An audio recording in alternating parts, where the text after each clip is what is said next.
Olá, senhores, tudo bem? Como vocês estão? Professora Diana Faustino para mais uma aula de filosofia, tá certo? Essa é a aula de número 4 e nesta aula vamos aprender um pouquinho sobre essa figura tão emblemática para a filosofia, o Sócrates, tá? O Sócrates, ele vai ser extremamente importante para a filosofia porque ele vai causar uma ruptura de pensamento, tá certo? Vai deixar de lado os filósofos pré-socráticos, né? Os filósofos que viviam em função da busca da physis, do elemento-chave originário de tudo que havia na Terra, tá certo? No planeta, e ele agora vai estar voltado para um mundo mais lógico, um mundo mais racional, tá? Voltado mais ao campo das razões, do conhecimento propriamente dito, tá certo? Nas aulas anteriores falamos um pouquinho sobre a origem da filosofia, a etimologia do nome, né, aos filósofos pré-socráticos, e agora vamos conhecer um pouco da história desse camarada, o Sócrates, que vai aí ficar famosérrimo por uma frase, né, muito comum, que conhecemos bastante, né, no mundo do conhecimento: só sei que nada sei, tá certo? As coisas, elas não surgem do nada. Sonhei, acordei no outro dia, as coisas aconteceram, não. Tudo na vida tem uma conjuntura, tá certo? Tudo na vida existe um porquê, para quê e uma razão pela qual se chega lá, né? Então vamos entender na aula de hoje como Sócrates consegue chegar a essa conclusão, a conclusão de que só sabe que nada sabe, beleza?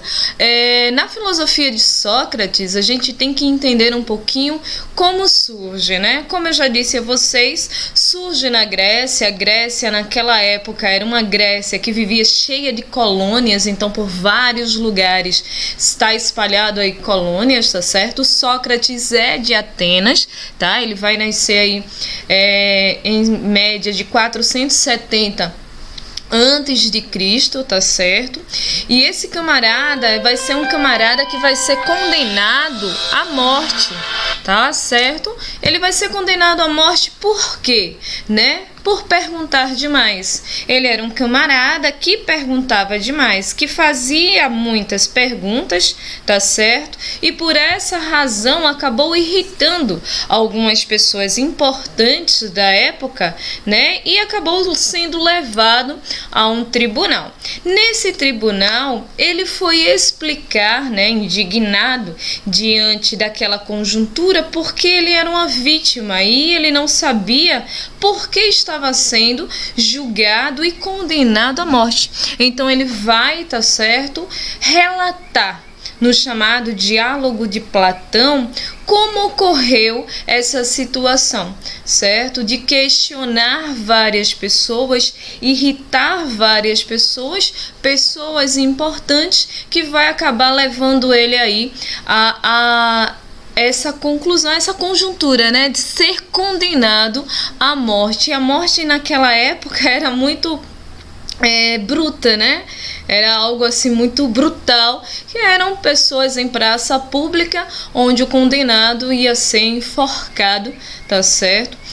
Fato é que o Sócrates, ele era um homem muito simples, tá certo? Não era um camarada assim, tipo um Brad Pitt, bonitão, não. Era um cara de expressões grosseiras, né? Algumas pessoas diziam até que o Sócrates era feio, bichinho. Calúnia, uma coisa dessa, né? O Sócrates, apesar dessa fisionomia, né, um pouco assim grotesca, ele tinha um carisma muito grande, era um cara muito inteligente. Só que esse camarada muito inteligente, tá certo? Ele não sabia ler, ele não sabia escrever, até porque a educação naquela época ficou para poucos, tá certo? Então, como ele era um cara que questionava demais, que fazia muita pergunta, as pessoas diziam que jamais existiram pessoas iguais a Sócrates, né? Em termos de questionamento, de sabedoria, tá certo? E por isso ele era uma influência perigosa, tá? O Sócrates, que quando jovem ele foi soldado, ele vai aí participar na guerra do Peloponeso, né? Então vai ter toda uma história, mas o Sócrates ele vai ser um homem simples, certo? Ele vai ser um homem de origem simples, o pai ele é escultor, a mãe ela é parteira, e naquela época as pessoas que trabalhavam não eram vistas com bons olhos, né? Eram pessoas simples, ele vivia sobre uma condição legal, mas assim simples, usava roupas muito simples, era uma pessoa simples. Tinha um conhecimento, porque a inteligência ela não está somente atrelada ao ler e ao escrever, não. A inteligência ela está atrelada a uma leitura de mundo, a forma como as pessoas elas conseguem entender coisas que outras jamais vão conseguir, tá certo? Então Sócrates tinha muito essa característica, mas ele era alguém cuja conjuntura era pobre, certo? Filho de escultor, filho de parteira, não sabia ler, não sabia escrever. E como é que ele chega a essa conclusão de que ele é o homem mais sábio do mundo, tá certo? Na Grécia mítica, né, cheia de deuses, havia o chamado Templo de Apolo em Delfos. Nesse Templo de Apolo em Delfos, haviam vários oráculos, que eram sacerdotisas, tá certo, de Apolo, que viam o futuro, né? Elas enxergavam coisas que ninguém mais via. Tanto é que na frente do templo de Apolo tá escrito: conheça-te a ti mesmo, né? Então tem essa questão. E as pessoas, quando elas queriam falar sobre si, queriam se conhecer, elas, né, juntavam uma grana e iam até o templo de Apolo ter aí uma consultoria com o oráculo, tá certo? E um belo dia, um amigo de Sócrates, o Querefontes, ele vai até o templo, tá certo? Fazer perguntas ao oráculo, e ele faz uma pergunta um tanto quanto inusitada. Ele pergunta, tá, ao oráculo quem é o homem mais sábio de toda a Grécia. E o oráculo, ele vai responder uma pergunta mais inusitada ainda. Ele vai dizer que o Sócrates é o homem mais sábio de toda a Grécia. É claro que Querefontes, enquanto amigo de Sócrates, sai correndo para lhe dizer, né, tão espantosa notícia.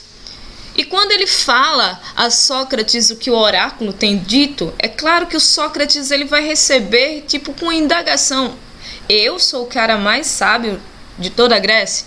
Claro que não.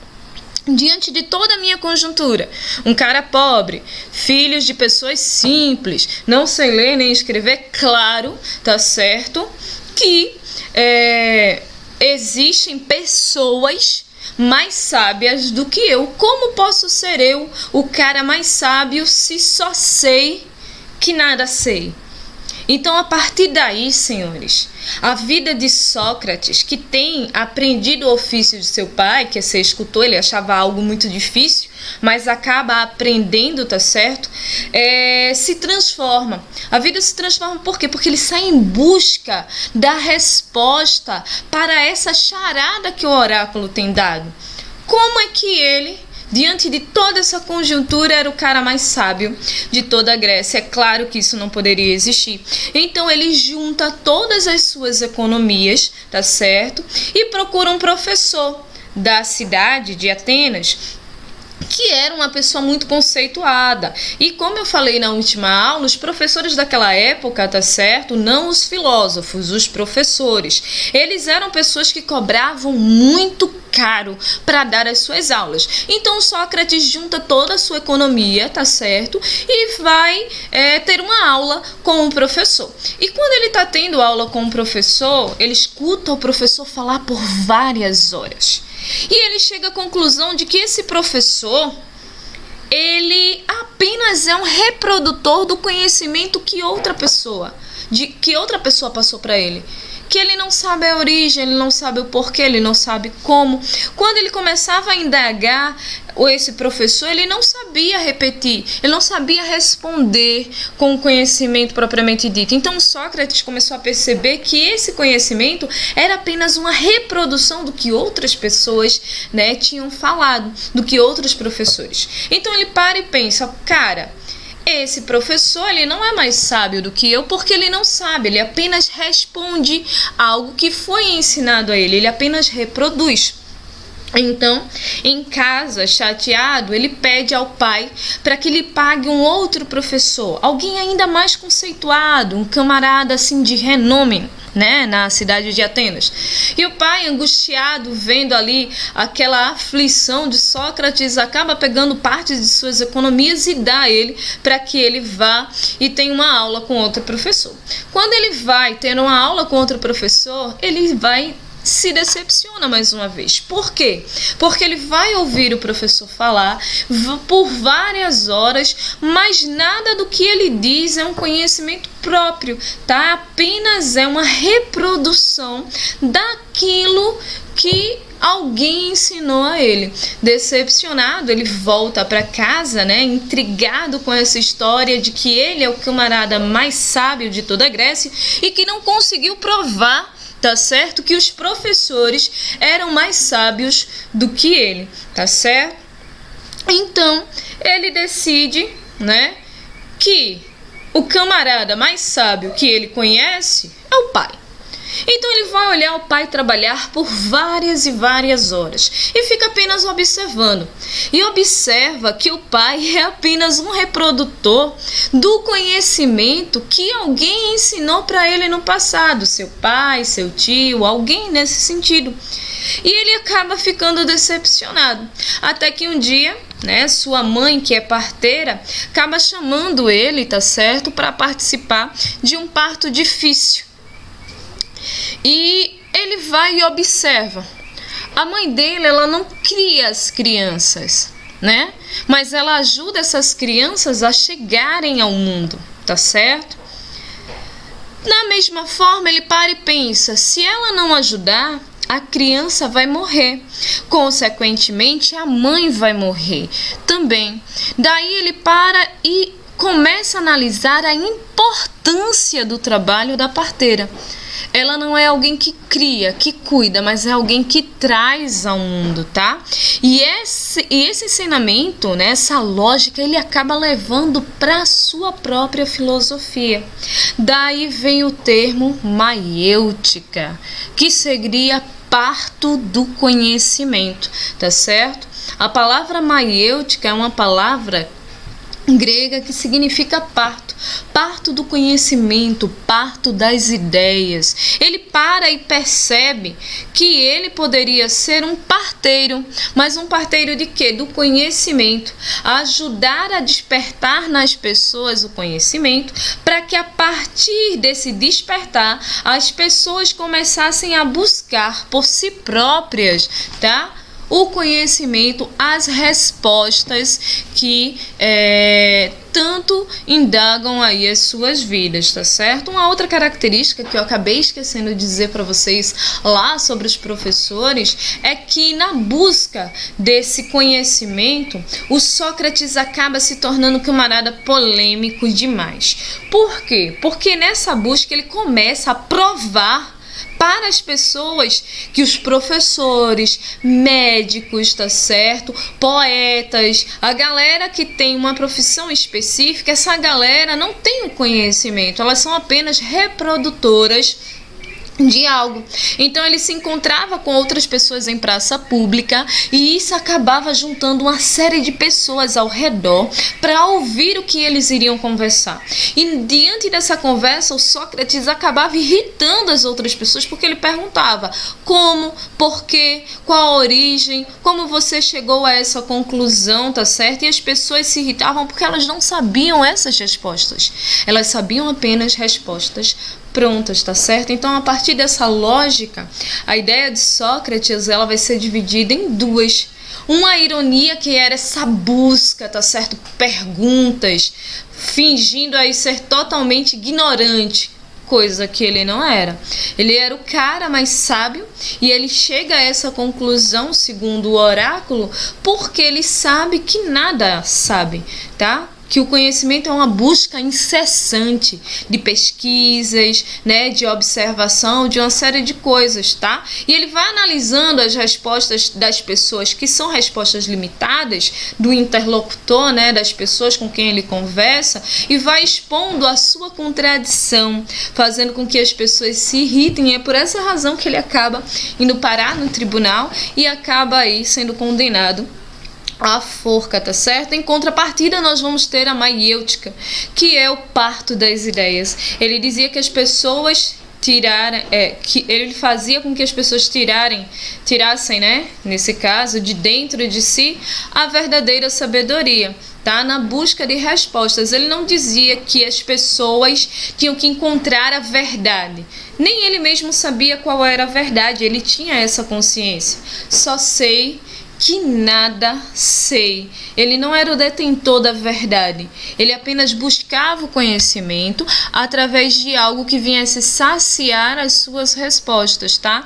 Então, nessa lógica, o fato dele saber que nada sabia colocava ele em vantagem sobre as outras pessoas, o que tornava ele o cara mais sábio de toda a Grécia, senhores.